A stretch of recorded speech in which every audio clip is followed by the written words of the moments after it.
আব্দুল করিম ছিল এক ছোট শহরের সাধারণ একজন কাপড় ব্যবসায়ী।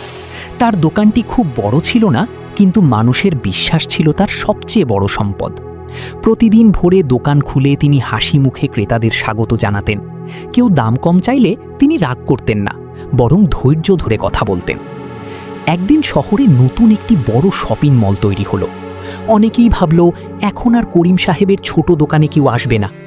সত্যি কয়েক সপ্তাহ তার দোকানে ক্রেতা কমে গেল, কিন্তু তিনি হতাশ হলেন না। তিনি বুঝলেন শুধু পণ্য বিক্রি করলেই হবে না, মানুষের মনও জয় করতে হবে। তাই তিনি দোকানে নতুন কিছু কাপড় আনলেন, সাথে ক্রেতাদের জন্য চা ও বসার ব্যবস্থা করলেন। সবচেয়ে বড় কথা, তিনি সবার সাথে আন্তরিক আচরণ করতেন। ধীরে ধীরে মানুষ আবার তার দোকানে ফিরতে শুরু করলো, কারণ তারা বুঝেছিল বড় দোকানে সবকিছু পাওয়া গেলেও আন্তরিকতা পাওয়া যায় না। কয়েক বছর পর করিম সাহেবের ছোট দোকানটি শহরের সবচেয়ে জনপ্রিয় ব্যবসায় পরিণত হলো। তখন তিনি বলতেন, ব্যবসায় লাভ শুধু টাকায় নয়, মানুষের ভালোবাসাতেও হয়।